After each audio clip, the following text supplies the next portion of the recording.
Marekani imeiwakia vikali serikali ya Tanzania kufuatia ripoti nzito iliyochapishwa hivi karibuni kuhusiana na ukiukwaji mkubwa wa haki za binadamu nchini Tanzania sambamba na ukandamizaji wa haki za kisiasa hususan dhidi ya Chama cha Demokrasia na Maendeleo Chadema. Sasa kamati ya masuala ya kigeni ya Seneti ya Marekani imetoa tamko hilo kali kuhusu mwenendo wa hali ya kisiasa nchini Tanzania, lakini zaidi ukiukwaji wa haki za binadamu, na imeeleza kuwa ukandamizaji huo unaharibu uaminifu kuhusiana na mchakato wa uchaguzi mkuu unaotarajiwa kufanyika Oktoba 29 mwaka huu 2025. Lakini pia kamati hiyo ya masuala ya kigeni ya Seneti ya Marekani imeonya kwamba yanayoendelea nchini Tanzania yanaweza kupelekea kuathiri uhusiano uliopo kati ya nchi hizi mbili. Kama unafahamu, Marekani ni moja ya mataifa yanayoisaidia kwa kiasi kikubwa Tanzania yetu katika masuala ya bajeti na miradi ya maendeleo na vitu kama hivyo. Kwa hiyo wametahadharisha kwamba yanayoendelea katika nchini Tanzania kuhusiana na masuala ya ukiukwaji wa haki za binadamu pamoja na ukandamizaji yanaweza kuathiri mahusiano kati ya nchi hizo mbili. Lakini kauli hii ya kamati hiyo imetokana zaidi na hii ripoti iliyochapishwa na taasisi ya Human Rights Watch. Hii ni taasisi maarufu ya kimataifa inayojikita na ufuatiliaji na ukiukwaji wa haki za binadamu katika nchi mbalimbali duniani. Mimi nimeisoma ripoti ya taasisi hiyo. Kwa hakika ni ripoti ambayo inasikitisha, inatisha, lakini pia inakasirisha kwa sababu kuna mlolongo wa matukio ambayo yamekuwa yakitokea yanayo kwa kweli yanatisha na kuhuzunisha. Lakini hiyo pia inatoa taswira pana zaidi kwamba kuna matukio mengi ambayo yamekuwa yakijiri nchini Tanzania lakini hayajawahi kuripotiwa. Kwa sababu taasisi hii katika kuandaa ripoti hii imekutana na wahanga wa ukiukwaji wa haki za binadamu hususan katika suala la utekaji. Wahanga, ndugu, jamaa na marafiki wa watu waliotekwa. Kwa hiyo taasisi ilifanya mahojiano na watu hao na kufahamu ukweli wa kilichokuwa kimetokea.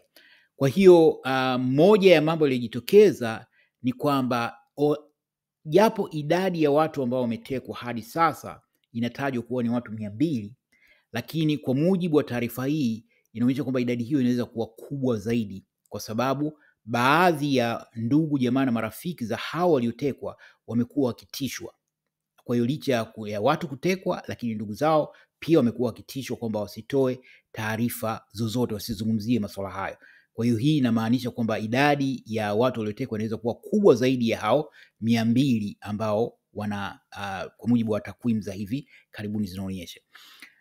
Ripoti ni ya kina sana na nimefanya jitihada ya kuweka link hapo kwenye maelezo yanayohusia ya video hii. Kwa hiyo ukipata wasaa unaweza ukaipitia wewe mwenyewe, na endapo lugha itakuwa ni changamoto basi unaweza kufanya jitihada za kuitafsiri.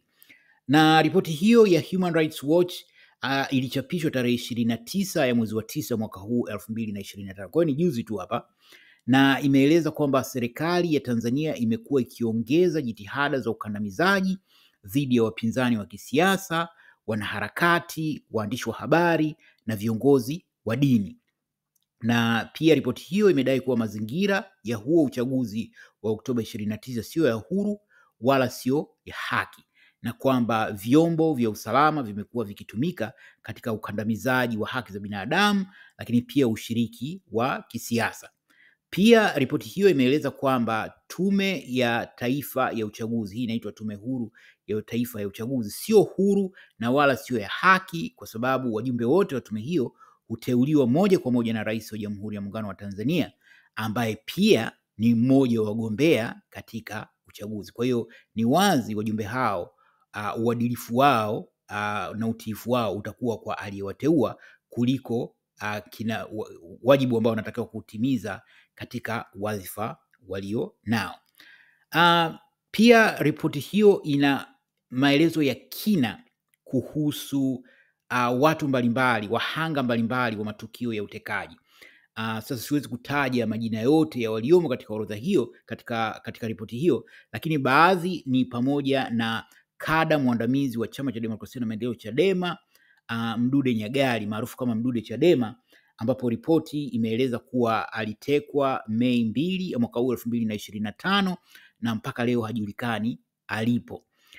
Pia ripoti imeeleza kwamba mkewe aliwasilisha ombi katika Mahakama Kuu ya Tanzania huko Mbeya, kutaka mahakama ilishinikiza jeshi la polisi angalau lieleze mumewe yuko wapi, lakini kwa bahati mbaya kesi hiyo ilitupiliwa mbali.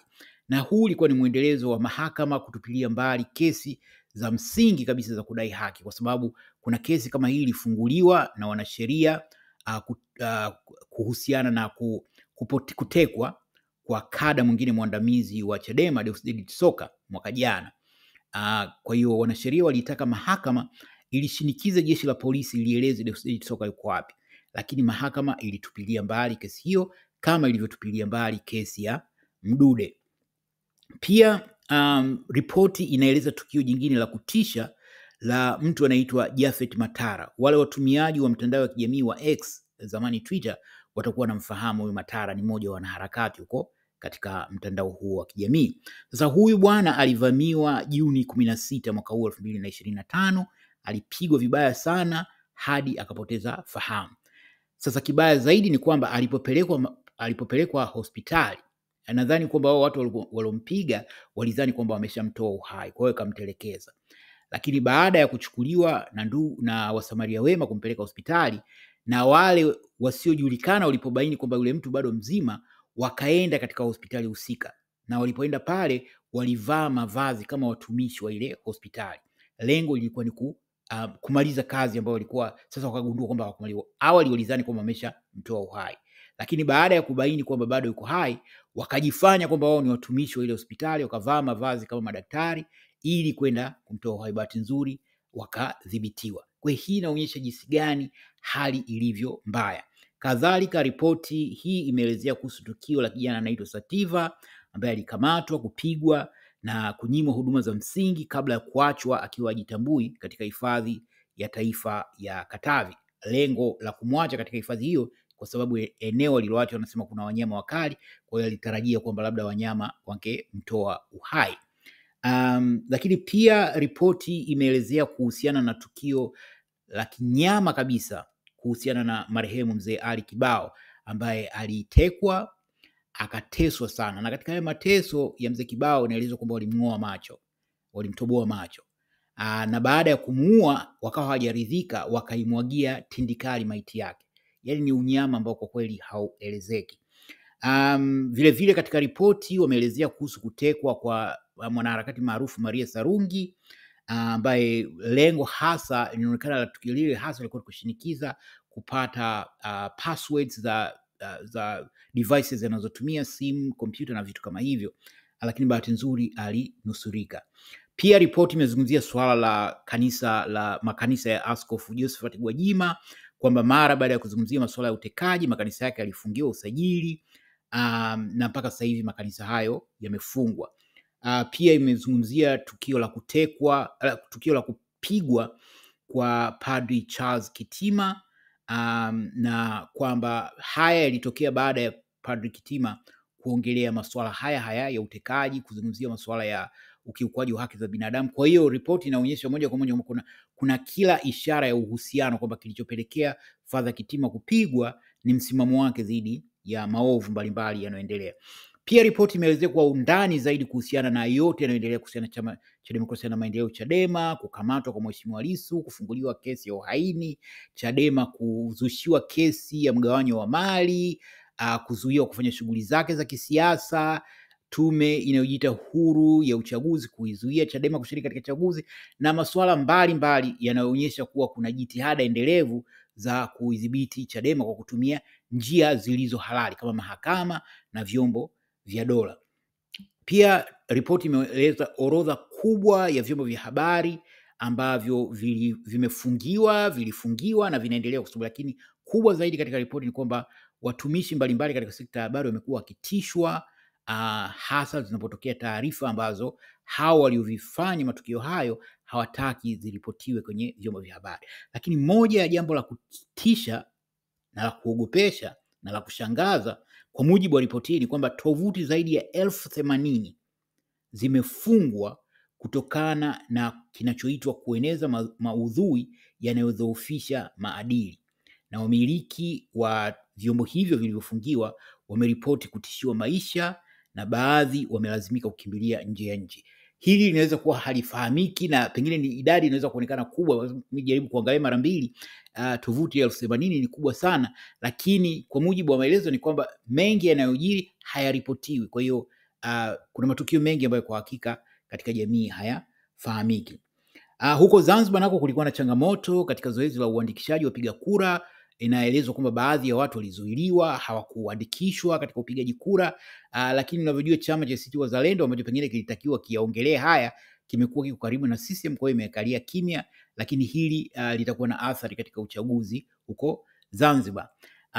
Lakini serikali imejibu mapigo, sio kuijibu hiyo kamati ya Senate ya Marekani, lakini imejibu hiyo ripoti ya Human Rights Watch, hiyo taasisi ya kimataifa ya masuala ya haki za binadamu, na kupitia idara ya maelezo serikali imekanusha ripoti hiyo, ikadai kuwa ni taarifa ya upotoshaji na kwamba yenyewe kama serikali haikupewa fursa ya kujitetea kutoa maelezo yake, na pia imesema kwamba iko tayari kushirikiana na taasisi yote kuzungumzia kuhusu masuala haya, lakini imedai kwamba uchaguzi ulikuwa ni wa huru na hakuna ukiukwaji wa haki. Hiyo ni kauli za kawaida za serikali. Kwa hiyo hayo ndio yaliyojiri na yaliyopelekea Marekani kuiwashia moto serikali ya Tanzania. Je, una maoni gani kuhusiana na hili? Basi karibu utoe maoni hapo chini kwenye comment, na kutakia weekend njema. Asanteni na kwaherini.